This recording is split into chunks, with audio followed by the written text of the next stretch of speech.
Hello, everyone. We're going to give everybody a couple of more minutes to gather, and then we'll get started with today's webinar, which is all about building a business that runs without you. So a tool for exit, but not necessarily just for exit.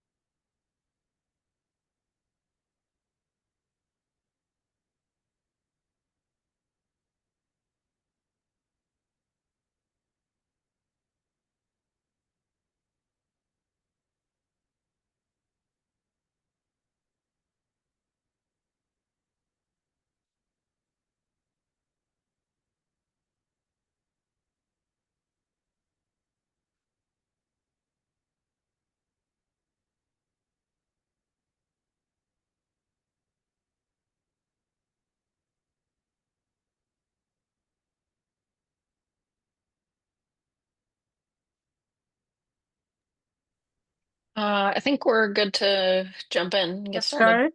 Okay, Mhm. great. Thanks, Robyn. So let's go to the next slide and we'll do some introductions. Welcome, everybody, to Building a Business That Runs Without You. My name is Andi Gray. I'm president of Strategy Leaders. Strategy Leaders came out of research that was done at Columbia University, and we have been in business for 25 years. We have a very skilled team of individuals who work with our clients on growth and development and transitions of businesses. Our specialty is working with the owners of privately held businesses and their management teams. We have experience in lots of industries, hundreds of industries. It is fascinating to me how many ways that people find to build a business and make a living. And I look forward to getting to know all of you and what you're doing with your businesses. We do have a nationwide footprint, north to south, Canada to Mexico, and east to west from both coasts. And we offer a broad set of services, which I'll get into in just a second. In terms of today's webinar, I encourage you to please put your questions into the chat or direct them specifically to Robyn if you want it private.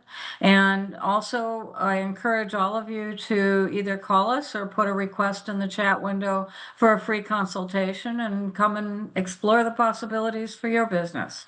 So with that, let's go and talk about ways that we do help our clients in general.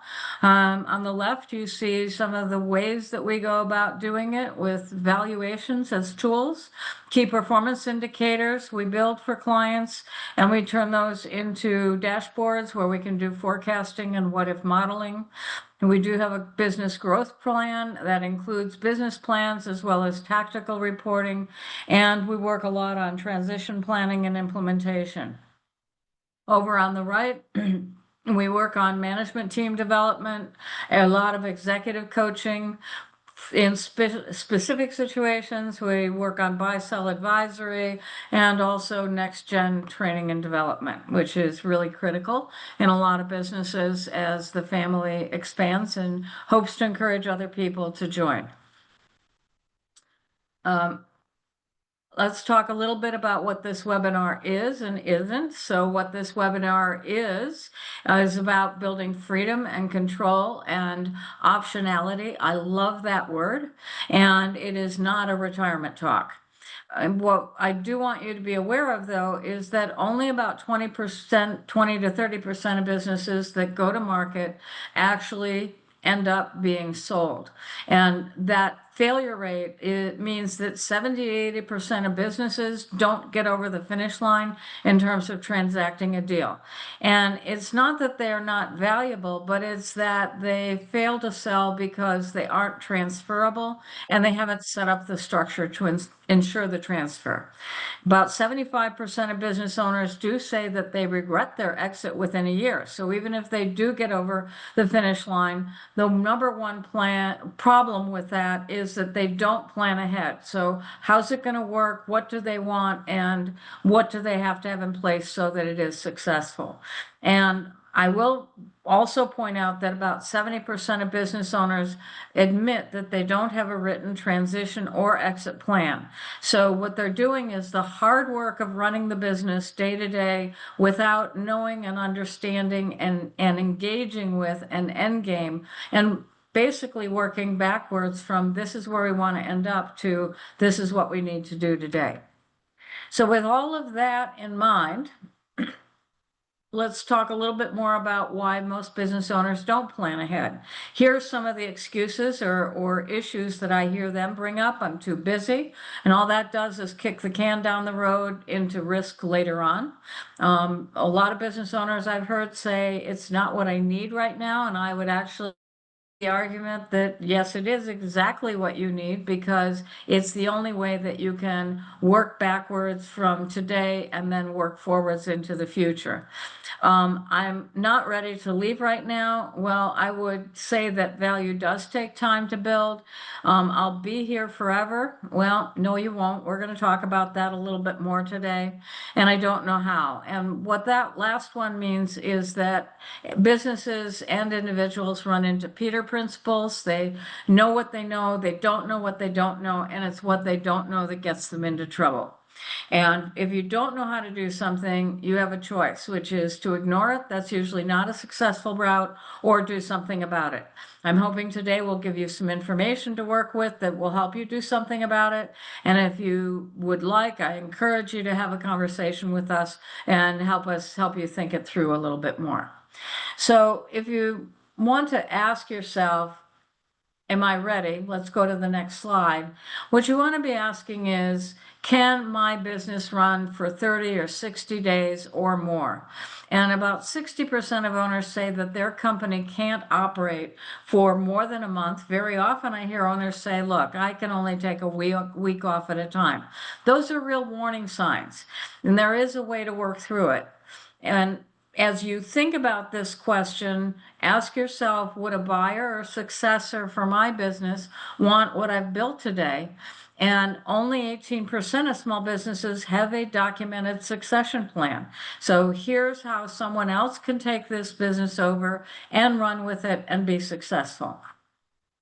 Now, when we take a look at what the role of exit planning in small business, let's just go to the next slide. What we're really talking about is business value planning. And business value planning leads to smarter decisions across the whole platform of the business, from hiring and organizational structure, forecasting, figuring out a capital strategy, figuring out the right customer mix that's going to maximize your profitability while you operate and also when you exit and sell the business. Your market position and plan are absolute tools, as is building a business that can grow and increase profitability year over year. We like to say that we put businesses on track where they can double revenue and triple profit in repetitive cycles. So usually 4 to 7 year cycles is a norm, but there are most businesses in this country, whether public or private, don't actually achieve those norms. Our clients do.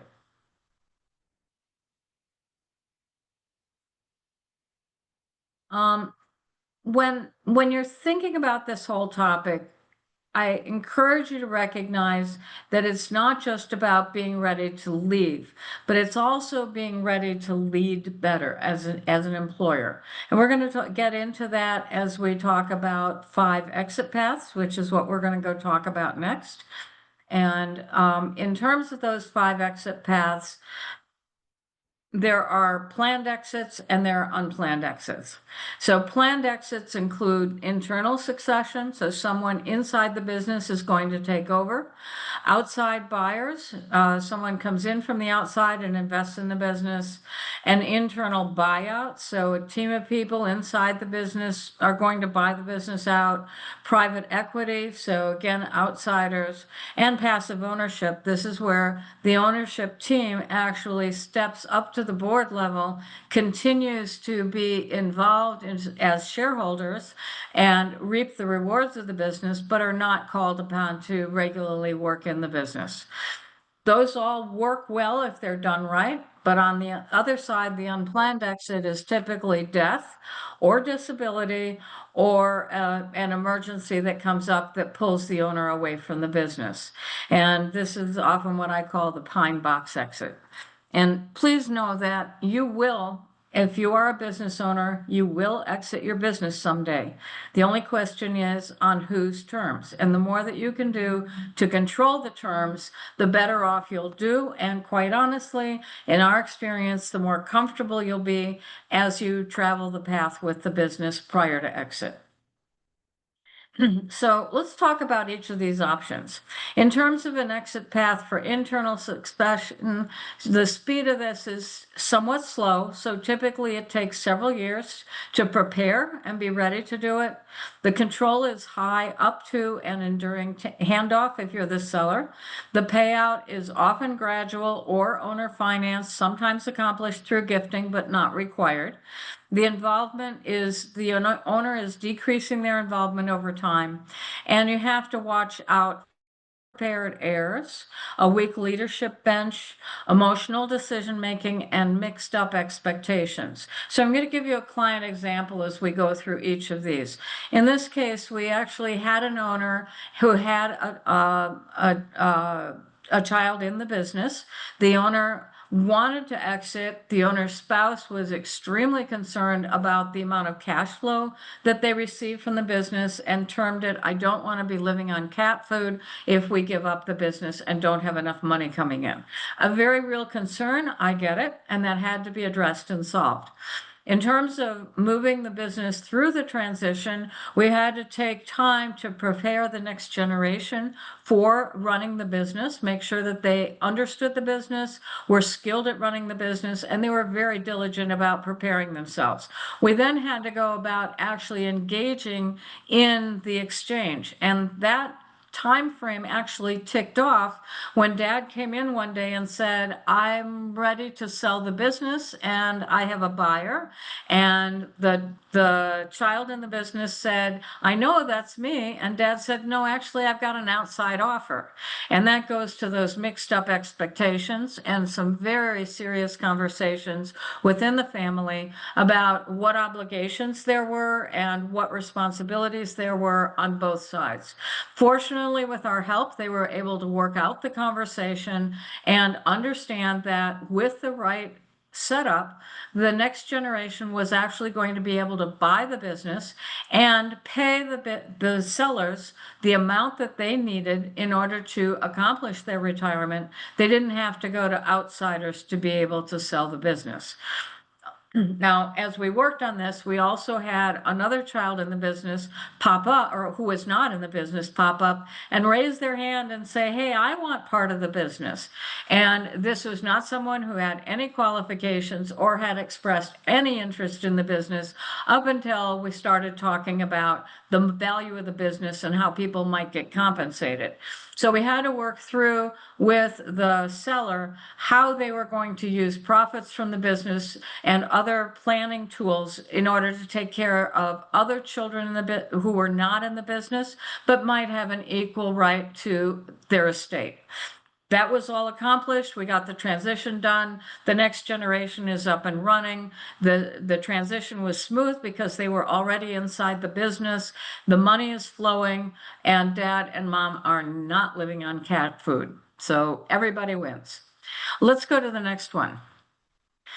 When you talk about outside buyers, you basically are talking about something that can go relatively quickly if you have the right buyer.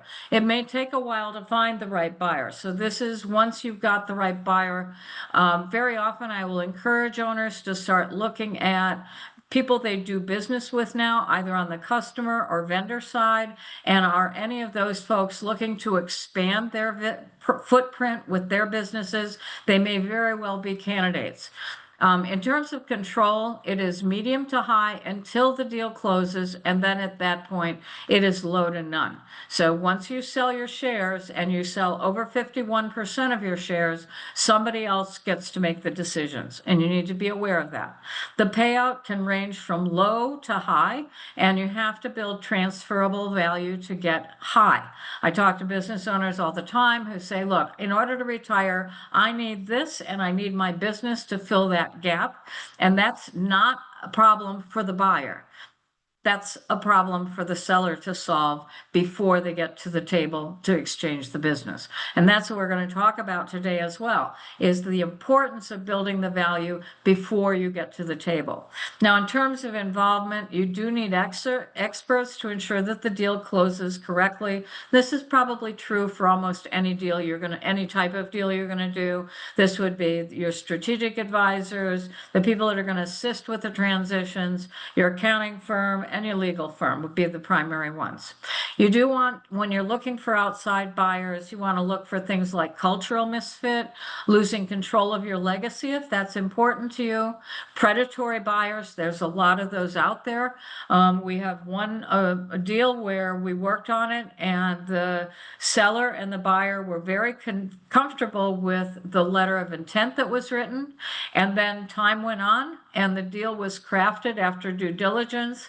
And as part of crafting the sale contract, the buyers changed a lot of the terms that were in the letter of intent. At that point, the seller felt time had gone on, they were worn out, they wanted out, they said, just sign the deal, we'll just give up. And as a result of that, they got less than 50% of what they expected. The majority of their money went to paying off debts and paying taxes. And they basically had to start over and build another business just to prepare for a successful retirement in a few years. Not a great exit. On the other hand, we have seen some very successful sales to outside buyers where the owner, again, maintains control of the profit process and recognizes that you do not sign the contract until you get what you want and they've built the value to justify it. Let's go look at the next one. So an internal buyout. So this is where employees might come forward. The speed is, again, similar to the one that we looked at earlier with internal succession. And this would be typically having a group of people who come into the business, get prepared to take the business over. These usually take about 1 to 3 years. It is a way of creating a succession plan through hiring most often. The control is high because you're choosing the buyer. The payout, the options to finance both upfront and over time exist. The involvement is usually continued with coaching and oversight, and you have to watch out for unengaged or unqualified teams. Make sure that your structures are not too informal, and again, make sure that your expectations are clear and documented. So we had, again, an individual who came in to work the business and buy it, but they did not really clarify the terms coming in, and it eventually fell apart because the individual who came in thought that one thing was going to happen, and the sellers thought that something else was going to happen. On the other side, we're working on one right now that's getting close to the finish line. We've been working with them for over a year on this, preparing someone who came into the business specifically targeted as a future owner. Hey, we've been training them on the things beyond their knowledge of what to do to how to run the business. And we are now getting them ready to do the transition and take the business over. And the senior generation is going to finance the first 2 to 3 years of the deal, and not the whole deal, just a portion of the deal in order to get the buyout lower.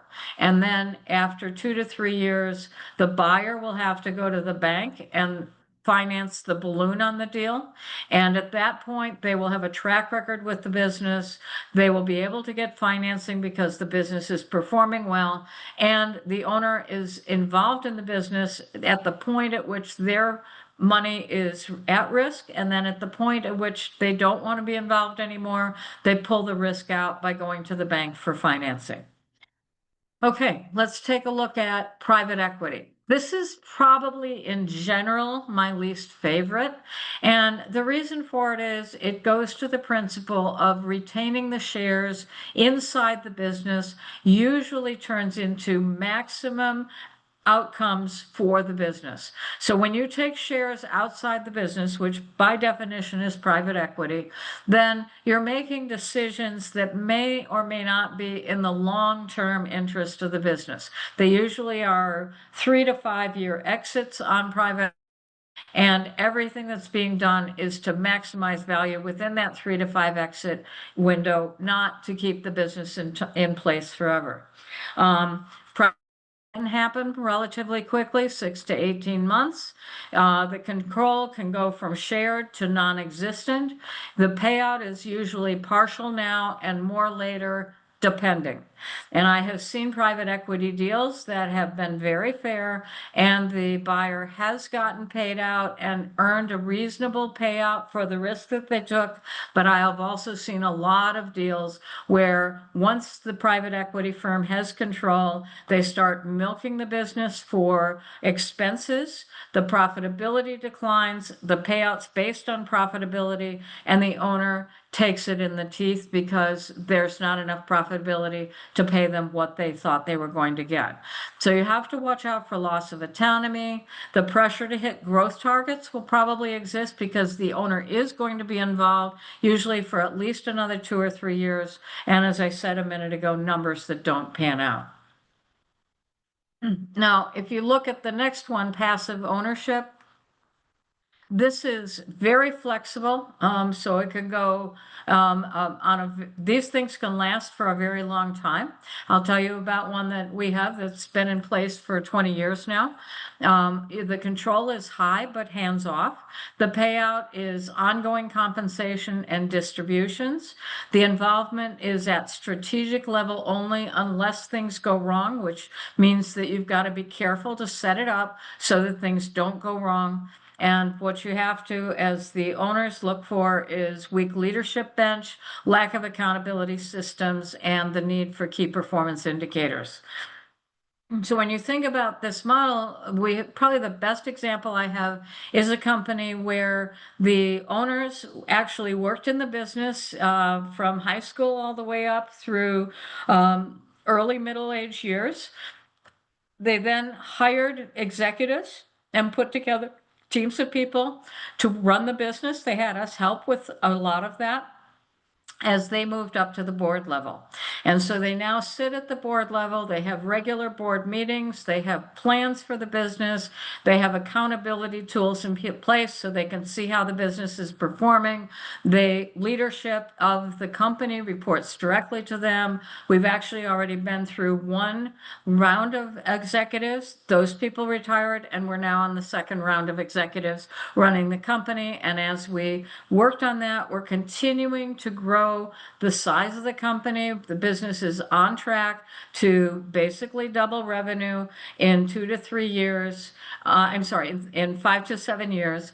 And every 2 to 3 years, we're watching what additional markets should they be getting into. It's a very successful model. The owners are making a lot of money because compensation is based on distributions of what is now a very profitable and thriving company. Um, and then the next one is the pine box exit. And in terms of this pine box exit, so it doesn't necessarily have to be a pine box. It can be an emergency. It can be a disability. But the speed on this is immediate in almost all cases. Something happens and the owner can't be there. In terms of control, there's no control because the owner can't be there. And the problems then fall to the other people, either in the family of the owner or within the company, to step in and take over and do things that they often were not prepared to do. The payout is rare or minimal or messy. And I'll give you a great example of that in a minute. The involvement does end instantly, which some owners, I've heard them say, it'd be a real relief if I just weren't here anymore and something happened that I couldn't be here. Now, if you're saying that or you're hearing that from someone, get them some help, because that is a real warning sign. You do need to watch out for legal, financial, and emotional chaos, not only within the business and the team of people in the business, but also within the family. So here's the example. There were several siblings in the business. Something happened to dad. The siblings stepped in, but only one of the siblings was working in the business.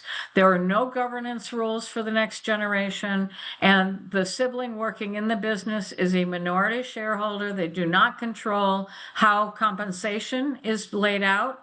The other siblings want compensation even though they're not there. They don't agree as to how the sibling working in the business should be paid. And so everybody is now spending all of their time and energy arguing about how things should be done. The siblings that are not in the business step in and provide what they think is advice, oftentimes not helpful. The sibling in the business has to go to them for counsel. It's a mess. And I hope that is something that you pay attention to. Prepare your business for your transition, no matter what. All right. Let's go to the next slide. We're going to talk about 6 drivers of business. So now that I've got you thinking about there are ways to exit the business and options for how to do it, let's talk about how you create value, what buyers want, and because of that, what smart owners want. So if you go to the next slide, Robyn, there's financial visibility, which is clear, consistent financials are the foundation, the ability to forecast, budget, operate within parameters, have key performance indicators, the whole financial side of the house laid out in a clear set of reports. There's a leadership bench. So ask yourself, can the people who are here run the business without you? So many times I hear business owners say, oh, my people could never run this business without me. Well, that's a training problem. It's not just a hiring problem. It's an ego problem. You can train people to do a lot if you get out of the way. As you do that, you may find there are gaps in the team, and that's where you work on building a complementary bench. So it's no longer just following your model of 1 or 2 owners running the business, but you build a team of 6 to 7 people who work together to run the business and have rules and governance rules for how they work together. Buyers and smart owners want recurring revenue. I think anybody here who's an owner today would say, I'd love that. It's about building predictable, diversified revenue. That's what buyers want. That's what banks love. It'll get you the financing you need. And quite honestly, as an owner, this is one of the things you want to focus on as well, so that no one customer can hurt you if they leave. You also want to build systems and processes. So document how your business runs. It's not that hard to do if you get your people involved in creating the documentation. You've got to work on your brand and market position. Make sure that you've got strong positioning that leads you into long-term value. So right customers, right markets, growth opportunities over the long haul. And then you want owner independence. So just keep thinking, if everything depends on me, if people come to me for answers, the business isn't going to be worth as much to anyone else as it is to me. I have to teach my team how to be free from me, not dependent on me. So let's go to the next slide and talk about financial clarity. So you want to know your numbers. You want to have the numbers tell the truth. Here's what you got to do. Clean up the financials. Get them clear and up to date. Get clean, accurate cost of goods sold and gross profit reporting and net income reporting. Now, when I talk about cost of goods sold reporting, I am not talking about what's on a tax return. That's actually a very incomplete picture of cost of goods sold. And if you are depending on that, it's not going to help you when you go to sell the business. You want to understand a complete picture of cost of goods sold and gross profit, and then you want to grow your gross profit percentage a point or 2 every year. Keep perfecting it. You want to be able to present dashboards that you can use for real-time decision making, and you can use both to show a seller or a buyer a forecast and historical performance. You want to be able to make sure that you separate your business and personal expenses. I was sitting on a panel one time and I just loved it that the seller said in this large room of people, yeah, I've got my kids' college tuition on the books and it's easier for me that way. Well, I am pretty sure that the accountant was making year-end adjustments for how the business was paying its taxes that took into account that college tuition for your kids is not a deductible expense. At least I hope that's what the accountant was doing. But the reality is you were also putting an expense onto the book that was hindering the net income. So don't do that. Get all of your expenses separated out, your personal expenses. And just keep in mind, if the buyer doesn't understand your numbers, they aren't going to trust your value, and neither should you, quite honestly. Now, let's talk about building leadership that can run without you. You want to make sure that key decisions aren't bottlenecked at the owner level. So don't ever say that decision has to come to me. Instead, say, what's your recommendation? Any reasons to not follow that recommendation? What happens if we pursue this recommendation? Okay, let's go ahead, but let your people believe that it's their decisions that they're making and you're not standing in the way. Now, that doesn't mean abdicate. And I do have a business owner who's kind of running the gamut from abdicate to control and micromanage. And you've got to find the middle ground in there. You do need to hold your leaders accountable, but you have to empower them and you have to train them. So 3 key words in there: accountable, empowered, and trained. Make sure that you do have clear roles, responsibility, and reporting. If you're having trouble defining that and getting that clear and matching that to appropriate compensation levels, come and talk to us, because we lay those things out for our clients all the time. Org chart, job duties, compensation ladders. And make sure then, as you build these things, that the team can operate if you step away for 30 to 90 days. Now, when I tell that to business owners, when we start working together, they're like, I can't imagine I'd ever be able to get away that much. The reality is, yes, you can. You don't do it day one. You build towards it. Go away for a week, come back, fix things, go away for 2 weeks, come back and fix things, go away for 3 weeks, come back and fix things. You slowly extend the time frames. And we really work on this with our clients, because we think that on the one hand, that ability to get away is the freedom to be able to enjoy other things that allows you to come back and enjoy the business. It also gives you time to think, and it gives you time to reflect on other things you could be doing with the business, and it gives your team time to prove what they're capable of.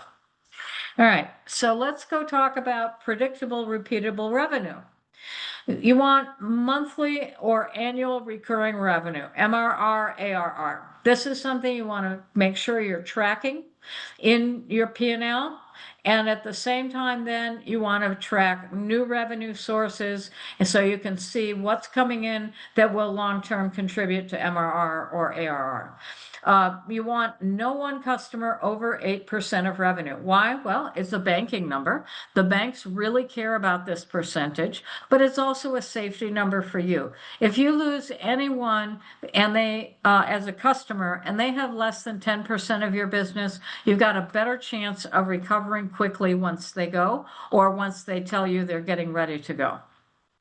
You do want to have a mix of clients, products, contracts, and markets. So it's not just one type of client or one product or one contract and they all expire at the same time, or one particular market and that's heading for the buggy whip model.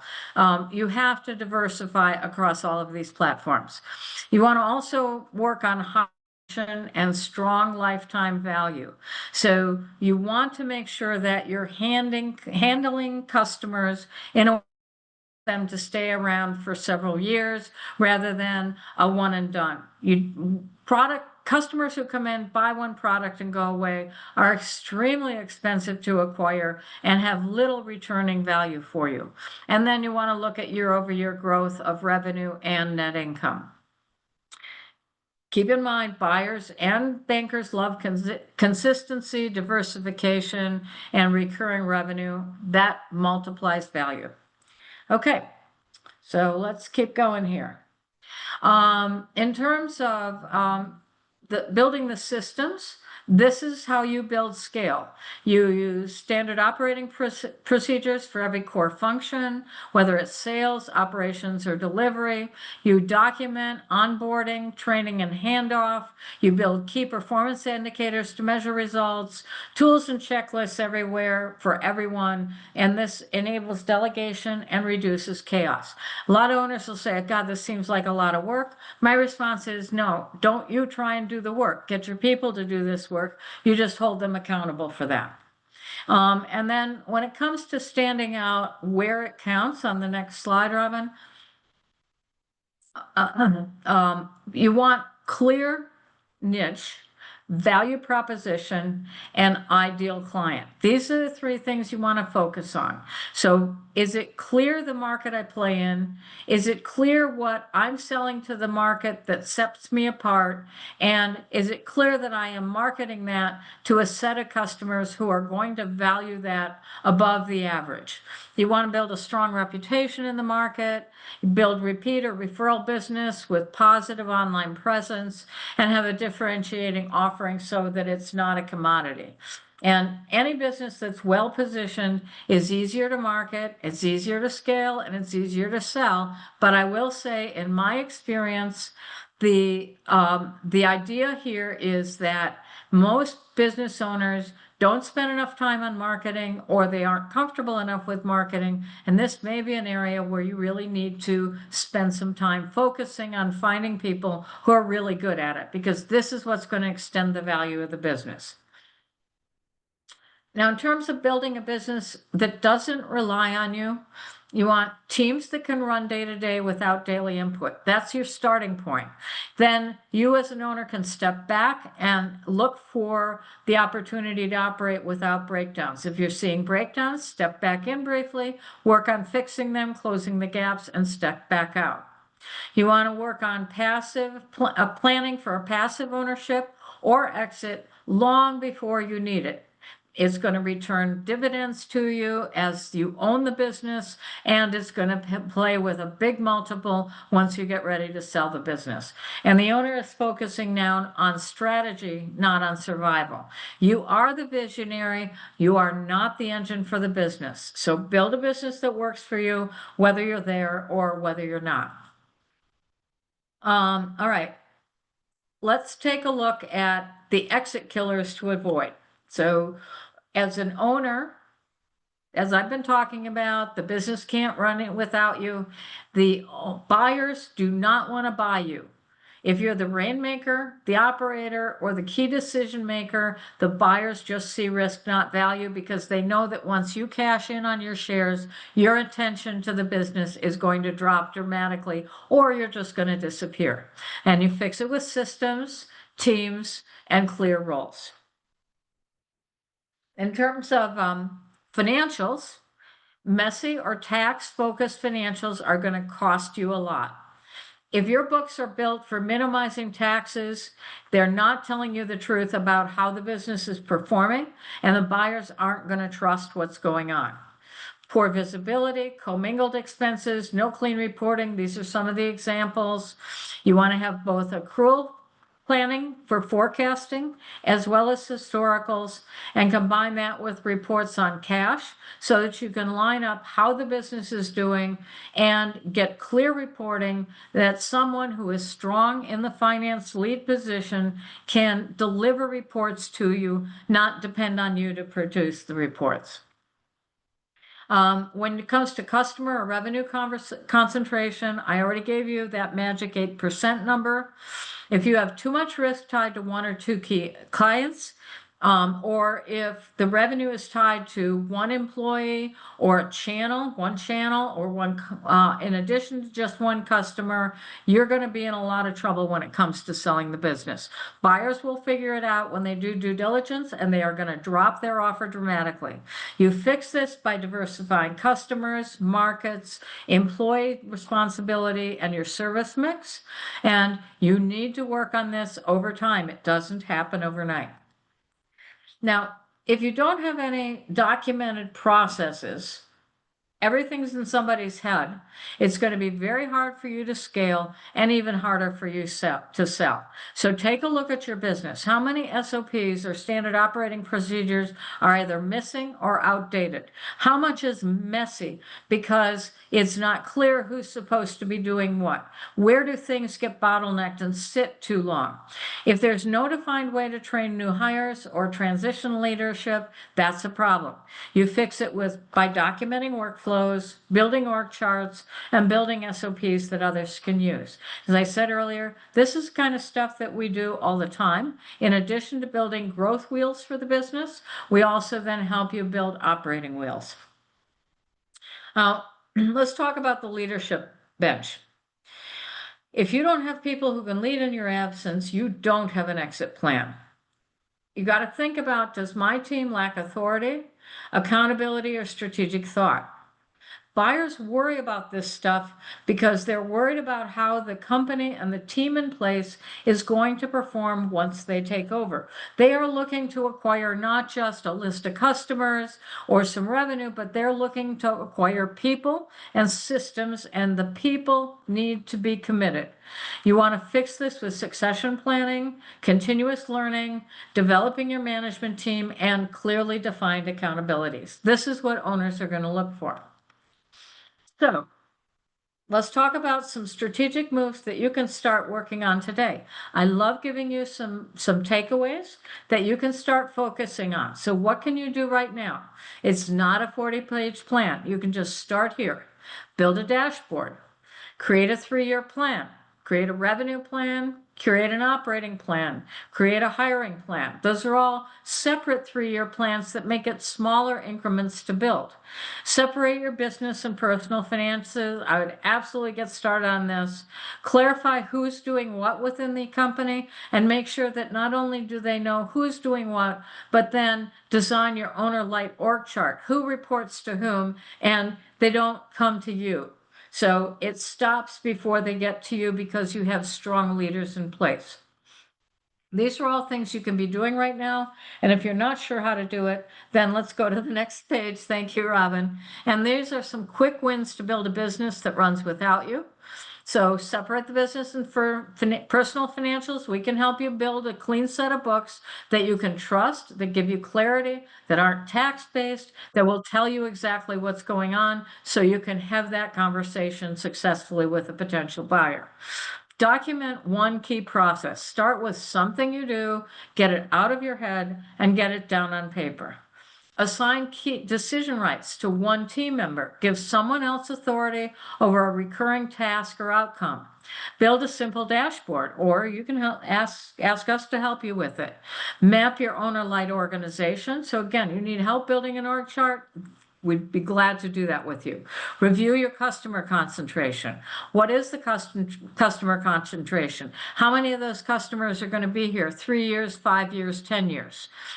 Make sure that you are building in enough time to diversify the business, and that you have the methodology on the marketing and sales side in order to expand the business while you lose some customers and add some more customers. If you're not confident with that, talk to us. We can help you do that. And finally, if you're looking for a 3-year planning session, that's even 1 hour of that will help you to think better, and it will help you. It's better than having no planning session at all. Come and talk to us. And with that, we're just going to recap, and then we're going to go take questions. So right now we have covered 6 exit paths, 6 value drivers, and 5 exit killers. And we've talked about how to build a business that runs without you. I want to reemphasize, you don't have to sell to benefit from this. So think about that passive ownership. If I can be on vacation for 3 months at a time and the business continues to run successfully without me, and I'm making money as a shareholder, what's not to like? So even if you never exit, this approach will give you freedom. It's about building a business that gives you options, not the business dictating your options. And with that, I would say, let's figure out where you are, where you want to go, book a free strategy session with us. No pressure, no cost, just clarity, help you get clear as to what you need to work on. And certainly grab our readiness exit checklist to guide your next move. And with that, we're going to go to Q&As, or as I like to see, let's see if we can stump Andi questions. So Robyn, what you got? Yeah, let me unmute myself. There we go. All right. Give me 1 second. Let me check the questions. Okay. Let's see. We have a couple actually. So I'm not looking to sell anytime soon. I've got no plans to retire. Why should I spend time on exit planning right now? Should I still be working on this? So my experience tells me that you will make more money. You will feel less pressure on your shoulders.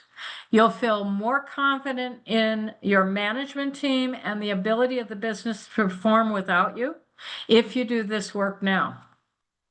And I would encourage you to start working on this now so that you don't feel the pressure when you get a couple of years away from exit and you're going, how do I get all of this built now? Great. Oh, this is a good one. I really want to step out of the day-to-day, but it feels like everything breaks when I do. How do I make that shift from being an operator in my business to being the owner? I think that's a challenge that every business owner feels because when you start the business, you start it with the attitude of I'm in it, I'm on it, I'll make it happen, I'm responsible, I'm accountable. And now you're trying to make a 180-degree shift to I can back away and I can let others accept the responsibility. I think there are a couple of things you need to keep in mind, which is to let people make mistakes. As long as they don't take the business over the cliff, people learn from making mistakes and then fixing those mistakes. So let them try, make them be accountable for fixing the mistakes that or the problems they've created, and then ask them what they're learning. So it's not okay for people to blindly repeat their mistakes. Make that clear as well. At the same time, I would make the case that going through a 180-degree shift is very, very hard for people to do. And for most people, it's unlikely that they will actually make that shift on their own. You need a coach. That's part of where our role comes into play. It's kind of like the owners that I worked with, and they had some extra time finally, and they signed up for the gym, and they decided to go to the gym 3 times a week with a trainer. They were doing great. They were showing up regularly. They were losing weight. Their diet was healthier. They felt better. And then after a couple of months, they said, you know what? I don't need the coach anymore. We'll just keep doing this. And within 3 months of firing the coach, they were back to their old habits. It takes a long time to build a new set of habits, but having the structure to do that keeps you on the path. So don't try and do it alone. I think that's the hardest way to do it.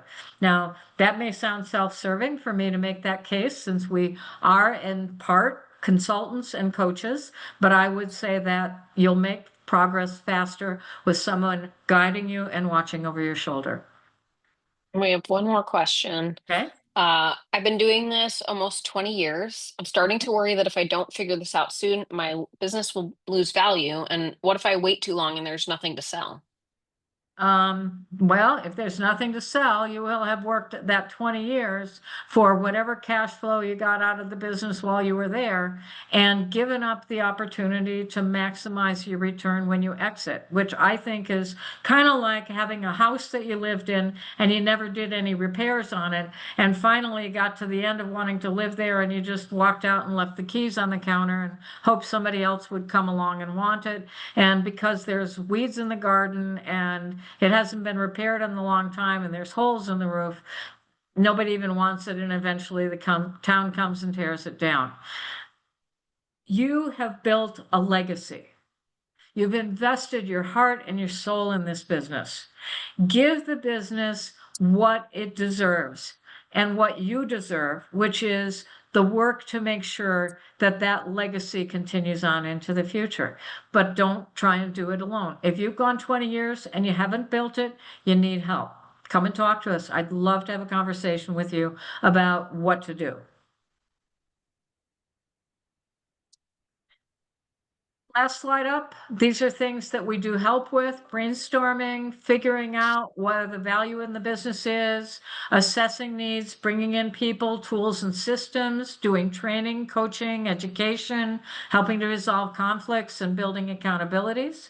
We've helped to prepare for the next generation, whether that's in family members or non-family members, and that helps to ensure the company survives.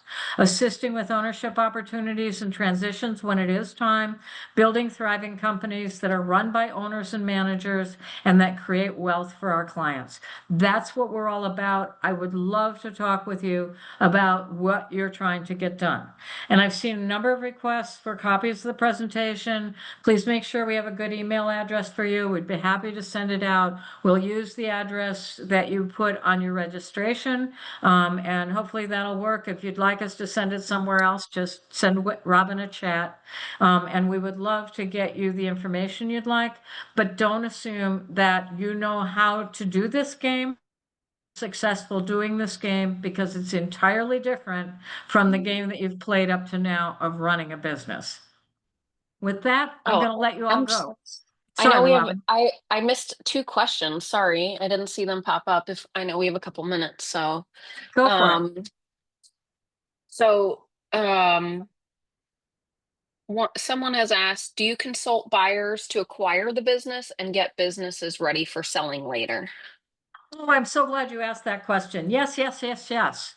Oftentimes, especially in a turbulent economy, which for many industries we're in right now, acquisitions is a great way to go. So you kind of leapfrog over a growth hurdle rather than trying to do it organically, which can be painful. You buy a business, you integrate it, and then you add that onto a bigger business that you're going to sell later on. When you sell your business, size does matter. So the bigger the business, generally the better, as does profitability, and then all the other stuff we've been talking about. So yes, come and talk to us about doing acquisitions. We start early on with helping you to figure out a good target list, getting valuations on your targets so that you know that you're not overpaying and you've actually sized up the business, and then helping you through the negotiation process. One of the advantages that we have as a consulting firm is that we can actually talk to both buyers and sellers, and that's very different from what the attorneys can do. They can only talk to one party and the attorney on the other side, and that ends up oftentimes being kind of like tin cans on a string, mixed up messages. So we love to help you with that. We love doing that stuff. And then we have one last question from Jay Okay, Spielvogel, actually. Jay. And he said, this may be a bit far reaching, but do you feel modernizing with AI is going to be critical for maintaining valuation in the next 5 years?